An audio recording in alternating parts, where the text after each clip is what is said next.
Cortez update. Sinopresa pa nga si Barbie dyan sa set. And advance happy birthday kay Barbie.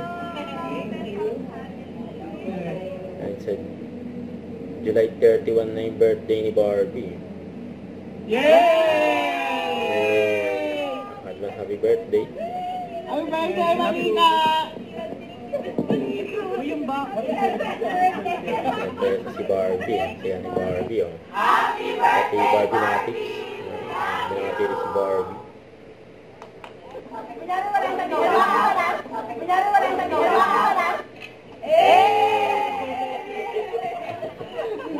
Maraming salamat.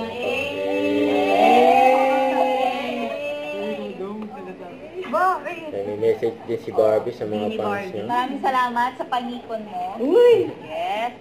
Sana, mahanap niya na yung kind of love na hinatawag. Magkita nila tayo ulit. During black screen. Pero for now, hindi na yan Kind of kasi love. lahat. Yes, on the podium. I love you all. Thank you. Huwag kalimutan mag-subscribe, click ang notification bell kung mga update. Ito po ang Pure Reaction Vlog. Bye guys, thank you for watching.